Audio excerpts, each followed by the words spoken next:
Vamos a comenzar con Tamara Herrera. Le vamos a dar la palabra a Tamara Herrera para que nos dé su visión inicial sobre el tema económico. Bien, buenas tardes. Muchas gracias a ProDaVinci por esta peligrosa idea de ponernos cara a cara con la oscuridad allí. Y bueno, es un verdadero gusto estar de nuevo aquí para volver a hablar de este país sándwich, si se quiere, un país que persiste progresivamente, insistentemente en estar en el medio de una presión, una represión que oprime la producción y la oferta al mismo tiempo que está sufriendo precios. Eso lo dijimos en noviembre. Este tema de la estanflación es un tema que se ha tornado crónico, no es cíclico, y creo que lo que nos interesa entender, y seguramente muchos de ustedes ya lo tienen bastante claro, es que difícilmente se pueda pensar en una forma de despegar si no se entiende que todo, salvo en los últimos eventos de hace 2 años en materia petrolera, deriva de un modelo económico que no es sino parte de un proyecto político, lo cual nos pasa de una vez a la segunda parte de este conversatorio y deja a los demás participantes en primera fila sobre ese tema. Cuando yo pongo por delante este tema político es porque los economistas probablemente podamos tener diferencias de matices, pero estamos todos de acuerdo en que hay una situación profundamente recesiva y hay seguramente prácticamente un consenso en que estamos en un alto riesgo de hiperinflación, y estamos todos de acuerdo que podríamos no estarlo de haber estado operando o haber entrado en correctivos y haber estado bajo otra política económica. Pero eso no es dado pensar que puede ocurrir sin un cambio en lo político. Y eso nos pone sobre el tapete ¿cuál es el margen, dado que es un hecho que el cambio político no se ha producido y estamos en un proceso de transición muy importante en Venezuela? La pregunta que nos estamos haciendo es ¿cuánto aire, cuánta mejora puede haber durante esta transición? Yo no tengo una respuesta clara al respecto. Lo único que puedo decir es que me parece, para aquellos de ustedes que tengan interés en ver o tratar de entender qué es lo que está haciendo el gobierno, a mi juicio la única cosa, la única novedad, por así decir, que ha ocurrido recientemente es esta cosa que siempre es cambiar de nombre las cosas para que parezca que quedan igual, y en realidad en buena medida así es, pero es la creación de esta tasa que se deprecia, y el gobierno tardíamente, y quizás mi escepticismo me indica que temporalmente, está buscando desesperadamente que haya ingreso de capital privado. Pero en Venezuela están ocurriendo 2 cosas: no hay credibilidad, no hay confianza, y la mayoría de las empresas que tienen fortaleza y músculo se están desconsolidando de sus casas matrices. Esas que ya no estaban en condiciones de responder a sus accionistas manteniendo un financiamiento a sus empresas radicadas en Venezuela, de manera de que esas empresas hoy tienen la misma dificultad del ingreso de capitales. Y pareciera que el gobierno tiene toda la esperanza puesta en una supuesta política de promoción de exportaciones, donde finalmente se atrevió a depreciar con mucha velocidad, aunque no con la suficiencia que corrige desequilibrios, pero para hacer atractivo a algunos segmentos o nichos de poder reaccionar. Es probable que esa reacción se pueda ver, pero yo me atrevo a decir que en términos macroeconómicos va a ser insuficiente y será absolutamente necesario volver a pensar en resolver el problema, uno de los problemas más graves que quiero dejar sobre el tapete, que son las posibilidades de financiamiento externo para Venezuela. De dónde puede venir y hasta dónde nos puede llevar y qué hay que hacer para obtenerlo. Seguramente no me comí 10 minutos y le paso la palabra al doctor Vera. Así es el turno de Leonardo Vera de dar su primera exposición. Bueno, gracias. Obviamente a ProDaVinci por la invitación, la oportunidad de hablar con este público que percibo encantador, a pesar de la pequeña oscuridad que tenemos enfrente. Y agradecer también al Centro Cultural Chacao, por supuesto, por el espacio para entonces decir algunas cosas sobre quizás la crisis económica que tenemos frente a nosotros. Bueno, efectivamente Venezuela es un país que tiene grandes desafíos por delante. Todos los países tienen desafíos, pero los de Venezuela son bastante grandes. Entonces yo diría que Venezuela es un país con grandes desafíos. El primero es un gran desafío político, porque el país está viviendo una crisis política. Hay unos desafíos económicos de los cuales puedo hablar muy rápidamente en esta primera intervención. Y hay unos desafíos también socioeconómicos, producto de las otras dos crisis. De manera que no es poco lo que tenemos que hacer por delante. Al país se le está planteando una gran tarea, que es la tarea de la reconstrucción. Entre mis colegas soy de los que constantemente insisto que no hablemos de que Venezuela necesita un ajuste o unas políticas de ajuste. Venezuela necesita mucho más que eso, necesita un programa de reconstrucción nacional. Y en la parte económica me gusta más de hablar de reconstrucción que de ajuste, aunque el ajuste obviamente es parte de la reconstrucción. Venezuela tiene, desde el punto de vista económico, porque no vamos a hablar de lo político ni de lo socioeconómico, sino de lo económico, tiene una crisis externa muy severa, una crisis, un déficit de divisas que está afectando la vida económica del país. Calculamos que probablemente el déficit de divisas que tiene Venezuela en este momento puede estar entre 20 y 25 mil millones de dólares, que no tenemos, que nos hacen falta, y por eso estamos tragándonos esta crisis. Además de eso, tenemos una economía con una gran contracción del producto, contrayéndose, con pérdida de riqueza, porque eso es lo que significa una contracción del producto.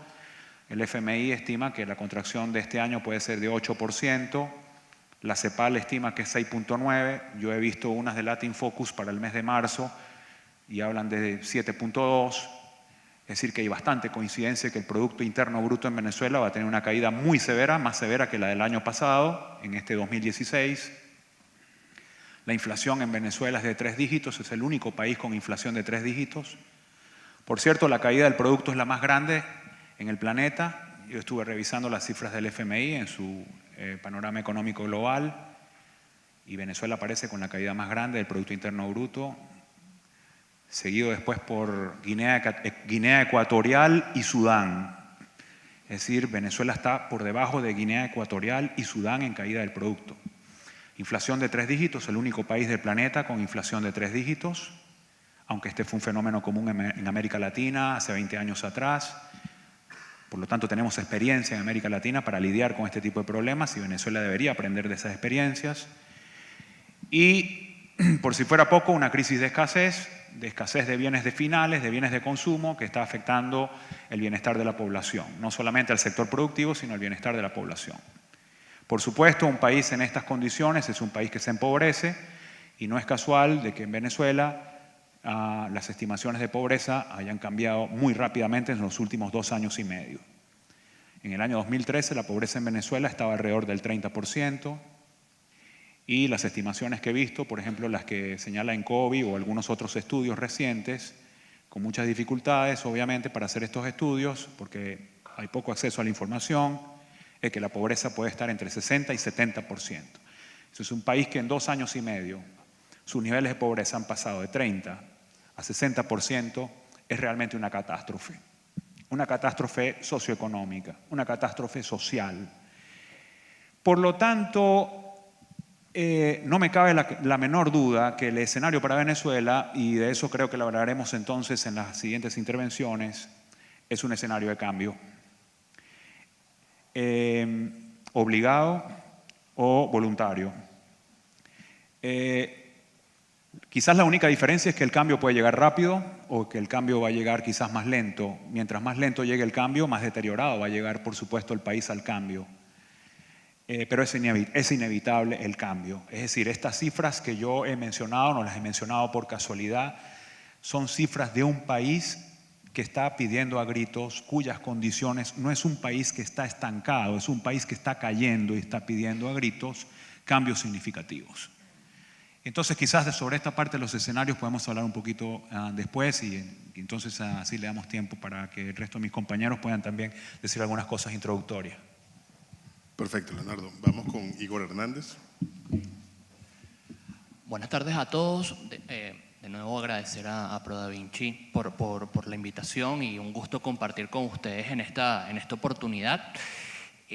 Viendo un poco y tratando de tener ideas para ver qué decir en esta tarde, un pensamiento recurrente siempre llega, que es el pensamiento que tiene que ver con la incertidumbre que nos está agobiando en este momento. Y quiero atar esta idea a lo que está ocurriendo principalmente del lado petrolero, pero obviamente creo que el tema energético abarca mucho. Hemos visto y probablemente veamos en las próximas semanas que el tema energético es mucho más inmediato de lo que cada uno de nosotros anticipa. Hemos visto que en los últimos 2 años se han registrado cambios fundamentales en el panorama energético mundial, particularmente lo que es el mercado petrolero, que ha hecho pensar a muchos analistas de que los cambios que están ocurriendo son cambios más que coyunturales, incluso cambios estructurales. Es decir, la manera en que incluso Venezuela pueda insertarse en el panorama mundial muy probablemente cambie hacia los próximos años. Y creo todavía que en este caso el sector petrolero tiene mucho que decir en términos no solo estratégicos, sino desde el punto de vista táctico, desde el punto de vista de muy corto plazo. No es una trivialidad pensar que aún más allá de las estimaciones oficiales o no, el monto de reservas probadas que existe en Venezuela es un porcentaje muy importante de las reservas mundiales, y aún con esto todavía lo que hemos visto es que aún desde el punto de vista oficial un país que tiene 20% de las reservas a nivel mundial apenas tiene 3% de la producción.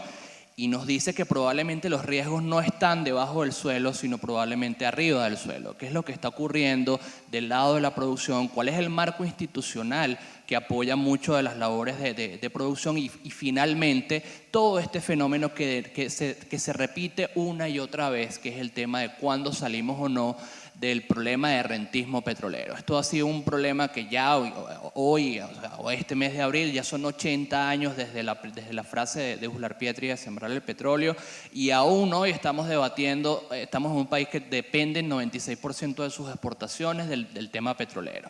Entonces yo creo que es fundamental antes de poder plantearse, y creo que evidentemente una condición inicial es cómo resolver el tema político. Creo que más allá de las intenciones o las declaraciones que se hayan dado del lado de PDVSA, la intención o no de tener un enfoque mucho más pragmático de las operaciones, creo que efectivamente los cambios tienen que darse a mucha mayor escala, y es importante destacar que el tema petrolero no está aislado de la gran crisis macroeconómica que hay. Cuando vemos el tema inflacionario, cuando vemos la falta de disponibilidad de insumos que existe para la operación, cuando hay una gran parte de los recursos petroleros que tienen que destinarse a otras áreas para financiar importaciones no petroleras y se quita recursos para la inversión petrolera, estamos viendo que efectivamente el sector petrolero termina siendo también víctima o en cierto modo dependiente de lo que está ocurriendo en el resto de la economía. Entonces yo creo que al final realmente uno de los temas importantes tiene que ver no solo con una pensar realmente el tema de planificación estratégica, de estar atados, cuáles son los cambios que están ocurriendo,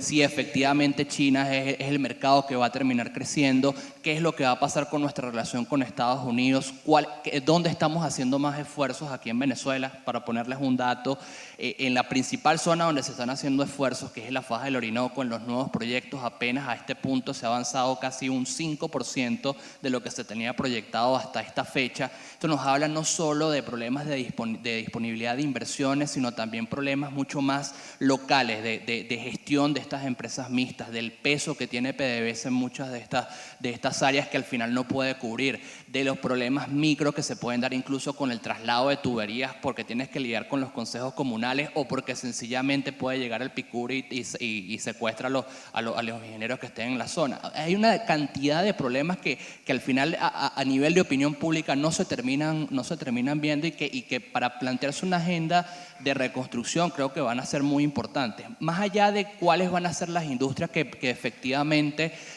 puedan servir para desarrollar a Venezuela, creo que en el corto plazo, y digamos, pues el petróleo todavía tiene un papel fundamental, tiene un papel de palanca en términos de generación de divisas para lo que pueda hacer el resto, pero es muy importante pensar que no solo es el tema de cómo generamos divisas, sino cómo el mismo tema energético puede soportar el resto de la actividad industrial.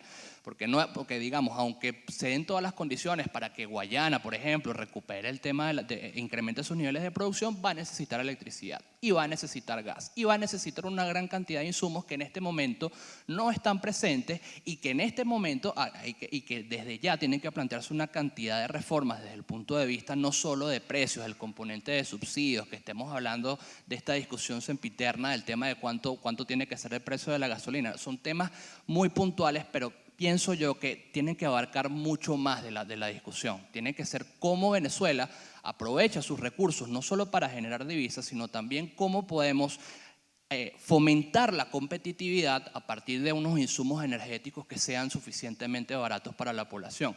Y de nuevo pensar que petróleo no solamente es el gasto de la renta, es el tema de las industrias que estén relacionadas a esto, cómo podemos generar valor a partir de la industria. Obviamente hay mucho del diagnóstico que pueda hacerse en estos breves minutos.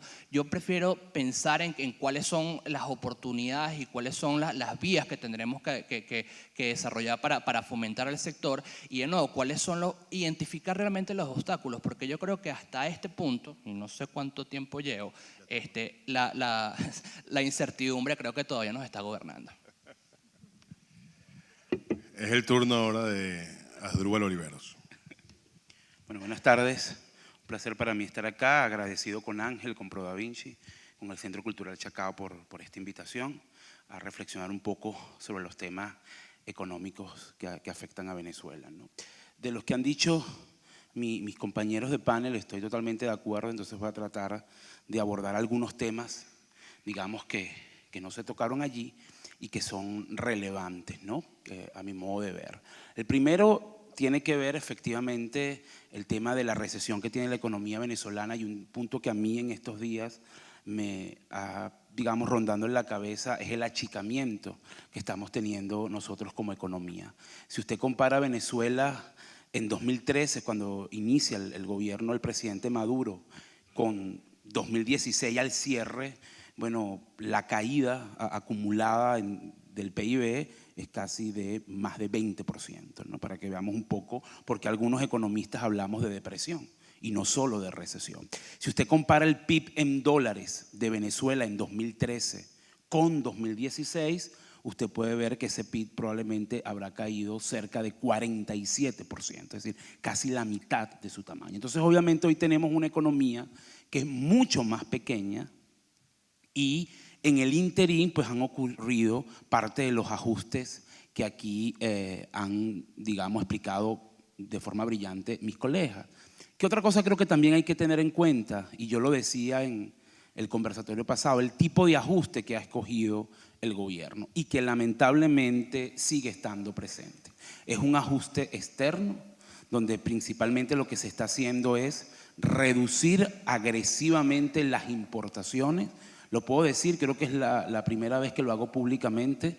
En mis años de consultor es la primera vez que ninguno de mis clientes privados, que muchos de ellos son grandes importadores, ha recibido, por lo menos me ha dicho, que ha recibido divisas este año. Efectivamente, el sector privado está sufriendo una restricción brutal de dólares, pero el gobierno ha cumplido al pie de la letra hasta el día de hoy los pagos de deuda externa. Hoy pagó, de hecho, parte del servicio de deuda, un poco más de 200 millones de dólares. Entonces, el gobierno ha privilegiado el pago de deuda externa en detrimento de financiamiento de importaciones y con un proceso también agresivo de liquidación de activos que por supuesto es finito, pero que además tiene unas consecuencias importantes en términos económicos y en términos sociales. Por eso es que hoy, por lo menos desde mi perspectiva, el riesgo de default es bajo, pero es que ese no es el problema de Venezuela. El problema de Venezuela no es si va a pagar o no los bonos. El problema es, y un poco lo que yo he estado pensando estos días, ¿está el país en capacidad de soportar los niveles de recortes de importaciones a los cuales nos está sometiendo el gobierno en este momento? Estamos hablando de recortes que pudieran ser en el orden del 40% interanual sobre importaciones que ya el año pasado cayeron un poco más de 20%. Entonces es un campo minado, es una situación explosiva desde el punto de vista social de lo que implica ese recorte de importaciones, lo uno con lo que señalaba Tamara, un sector privado sin capacidad de acceder a crédito internacional, que si Sencoes no le liquida las divisas, no va a poder colocar productos en los anaqueles con los impactos que eso puede tener en términos de escasez, de abastecimiento y digamos los impactos sociales que eso tiene. El otro elemento importante que tiene esto es, efectivamente, ha habido una aceleración brutal de la inflación, como lo ha señalado muy bien Leonardo, que prácticamente estamos en ese borderline de un ciclo hiperinflacionario, que a lo mejor no terminemos allí, pero eso no le resta gravedad.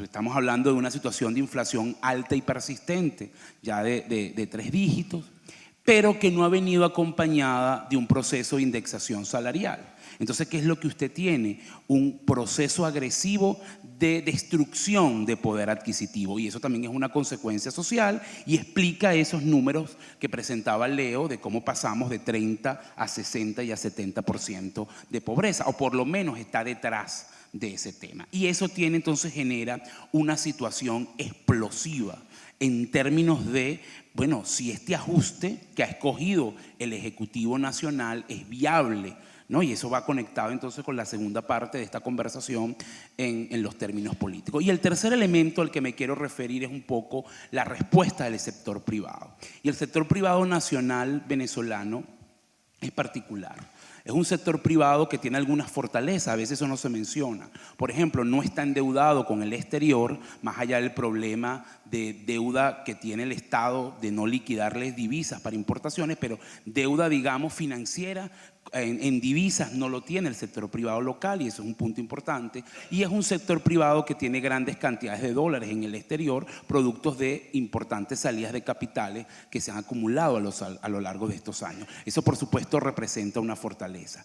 Y también pensar en el tipo de ajuste que ha sufrido o que ha venido aplicando las estrategias del sector privado venezolano para sobrevivir en esta coyuntura. Uno de los elementos es que ese sector privado se ha venido achicando. Y no solamente se ha achicado en tamaños de empresas, sino en números de empresas. Entonces, hoy por hoy, cada vez quedan menos empresas, por eso también ha mermado la competencia, porque efectivamente en los diferentes mercados y en los diferentes rubros hay pocas marcas, hay pocas empresas operando, y eso de cara a los desafíos a futuro nos va a traer problemas o nos va a significar unos desafíos. Es un sector privado que de alguna u otra forma ha empezado o ha buscado desarrollar actividades que no son las propias de su nicho. Entonces usted se puede conseguir con empresas que probablemente eran importadores, que como una estrategia de sobrevivencia ahora estén haciendo un hotel o un centro comercial o estén dedicadas a otro tipo de actividad. Y eso también está ocurriendo en Venezuela. Es decir, en nuestro país está ocurriendo un proceso de reacomodo empresarial al que también hay que mirar. El sector privado de hace 5, 6, 10 años no es el mismo sector privado que tenemos hoy. Allí han ocurrido unos cambios, han salido actores, han entrado actores y algunos actores han cambiado. Y eso también es importante mirarlo en torno al tema de lo que podamos tener a futuro en Venezuela. Y el último punto al que me quiero referir en esta primera parte es un poco a ese tema de, bueno, la estrategia del gobierno este año con el tema político, ¿no? Y, yo creo que al final la estrategia del gobierno es muy clara, es efectivamente llegar a enero del próximo año para poder ellos liderizar el proceso de transición sin tener que pasar por unas elecciones. Y vuelvo a insistir, la pregunta es si el país va a estar en capacidad de soportar este ajuste del que he hablado, este recorte brutal de importaciones al que nos están sometiendo, con otras implicaciones que por supuesto hablaremos en las preguntas que nos haga Ángel. Muchas gracias.